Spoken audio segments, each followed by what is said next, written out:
తగ్గించడమే కాదు, జరుగుతుంది. గత 2-3 సంవత్సరాలుగా భారత్ చైనాల మధ్య ఏర్పడిన విభేదాలు ఏవైతే ఉన్నాయో అవి తగ్గించాలనే ప్రయత్నం 2 దేశాల వైపు నుంచి జరుగుతుంది. ఈ 2 దేశాల మిత్ర దేశాల వైపు నుంచి కూడా కొంత జరుగుతోంది. ముఖ్యంగా బ్రిక్స్ దేశాలు ఏవైతే ఉన్నాయో ఆ దేశాల మధ్య జరుగుతోంది. ఈ ప్రయత్నాల కారణంగానే గతంలో బ్రిక్స్ దేశాల సమ్మిట్ రష్యాలో జరిగినప్పుడు మన ప్రధానమంత్రి గల్వాన్ సంఘటన తర్వాత ప్రధానమంత్రి మొట్టమొదటిసారి చైనా అధ్యక్షుడితో సమావేశమై ఒక నిర్ణయం తీసుకున్నారు.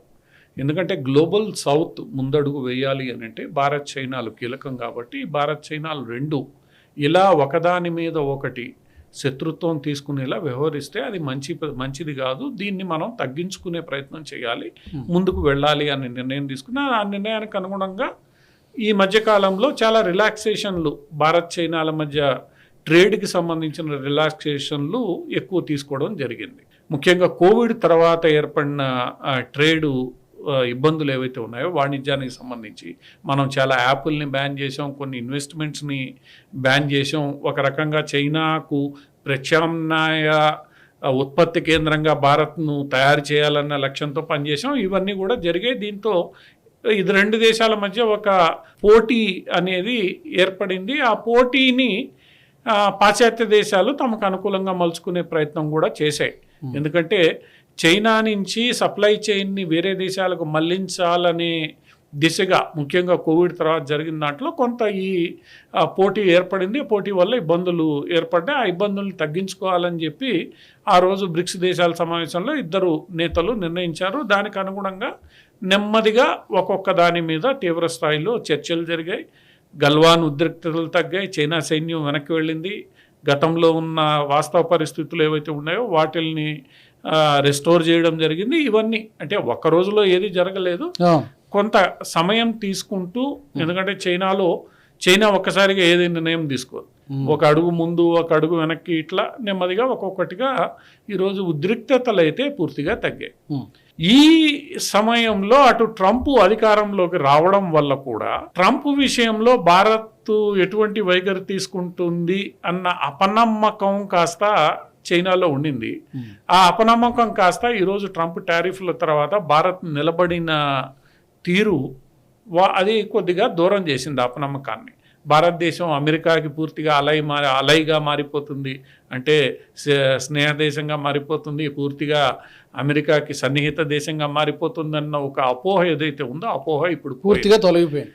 మేము స్వతంత్ర విదేశాంగ విధానాన్ని అవలంబిస్తాం, మా దేశ ప్రయోజనాలు ముఖ్యమని గత కొంతకాలంగా ఏదైతే భారతదేశ ప్రభుత్వం చెప్తుందో దాని మీద గట్టిగా నిలబడుతుంది అని ఈరోజు రుజువైంది. ఈ నేపథ్యంలో ఒక రకంగా ఇది చైనాలో కూడా, చైనీస్ మీడియా కావచ్చు, చైనాలో ఉన్న మేధావి వర్గం కావచ్చు, చైనా ప్రజల్లో కూడా ఒక రకంగా భారతదేశం పట్ల సానుకూల వాతావరణాన్ని సృష్టించే దిశగా ఈ మొత్తం వ్యవహారం సాగింది. అక్కడ మీడియాలో పాజిటివ్ రావడం, భారతదేశం ఈరోజు నిలబడింది గట్టిగా భారతదేశ ప్రయోజనాలకు అనుగుణంగా, ఏ దేశమైనా ఆ దేశ ప్రయోజనాలకు అనుగుణంగా. ఈ మొత్తం జరుగుతున్న నేపథ్యంలో ట్రంప్ విపరీతంగా ఈ మొత్తం వ్యవహారం మీద చెలరేగిపోవడం, అంతేకాకుండా భారత్ని అడ్డు పెట్టుకొని రష్యా అధ్యక్షుడిని లొంగ తీసుకోవాలని ప్రయత్నం చేయడం.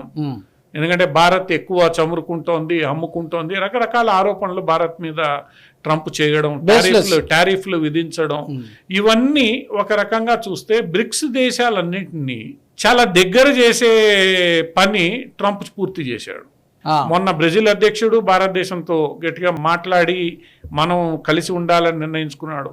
రష్యాతో మనం ఎట్లా కలిసి ముందుకు సాగుతున్నాం, ఈరోజు చైనా కూడా కలిసి సాగాలని నిర్ణయించుకుంటోంది. దక్షిణాఫ్రికా మనకి ఎప్పటి నుంచో మంచి సంబంధాలు ఉన్నాయి. సో ఒక రకంగా ఈ బ్రిక్స్ దేశాలు ఏవైతే కొన్ని కారణాల చేత వైరుధ్యంగా ఉన్నాయో, ఎందుకంటే భారత్ చైనాల మధ్య ఉన్న కొన్ని ఇబ్బందుల కారణంగాను దీని కారణంగాను ఆ ఇబ్బందుల్ని ఈరోజు ట్రంప్ ఆయన వైఖరితో ఆ ఇబ్బందుల్ని కొంత పక్కన పెట్టి కలిసి సాగే రకంగా ఈరోజు వాతావరణాన్ని ఆయన సృష్టించాడు. ఇండైరెక్ట్లీ ట్రంప్ కారణమయ్యాడు, సృష్టించాడు. దాంతో ఈరోజు ఈ దేశాలన్నీ నెమ్మదిగా నార్మల్సీ రెస్టోర్ చేసుకుని మనం ఈ వాణిజ్యాన్ని కానీ ఇంకో దాన్ని కానీ మనం ఇచ్చేసుకోగలిగితే మంచి జరుగుతుంది అన్న ఒక అభిప్రాయం ఈరోజు ఏర్పడింది. దానికి తగ్గట్లుగా గత 2-3 ఏళ్లుగా భారత్ చైనాల మధ్య జరుగుతున్న పరిణామాలన్నిటికీ కొనసాగింపుగా ఈరోజు చైనా విదేశాంగ శాఖ మంత్రి భారతదేశానికి వచ్చారు. వచ్చినప్పుడు పలు ఒప్పందాలు జరిగాయి. మీరు చెప్పినట్లు బోర్డర్ టాక్స్ ఒకటి. ఆ బోర్డర్ టాక్స్లో ఎప్పటి నుంచో భారతదేశం కోరుతూ ఉంది, ముందు వాస్తవాధీన లేఖ ఏదైతే ఉందో, లైన్ ఆఫ్ యాక్చువల్ కంట్రోల్ ఏదైతే ఉందో దాన్ని మనం డిఫైన్ చేస్తాం. డిఫైన్ చేసిన తర్వాత నీ పర్సెప్షన్ ఏంది, నా పర్సెప్షన్ ఏంది, నువ్వు ఇవ్వు. ఇచ్చిన తర్వాత దాంట్లో ఉన్న విభేదాలని పరిష్కరించుకొని మనము ఒక ఏకాభిప్రాయానికి ఆ లైన్ మీద రావడానికి ఉంటుంది.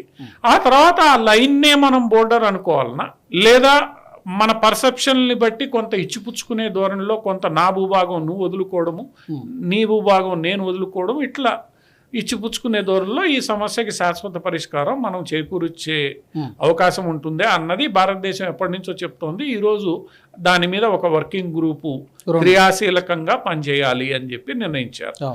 బోర్డర్ లైన్ వర్కింగ్ గ్రూప్ ఏదైతే రెండవ వర్కింగ్ గ్రూపు ఇప్పుడు గల్వాన్ లాంటి సంఘటనలు, అట్లనే అరుణాచల్ ప్రదేశ్లో కూడా కొన్ని ఇటువంటి సైన్యం ముఖాముఖి వచ్చిన సంఘటనలు, ఘర్షణ పడిన సంఘటనలు భవిష్యత్తులో తలెత్తకుండా దానివల్ల ఉద్రిక్తతలు ఏవైతే ఏర్పడుతున్నాయో వాటిల్ని తగ్గించే విధంగా ఒక కమిటీ ఏర్పాటు చేసుకోవాలన్నది రెండవది. వీటికన్నా కూడా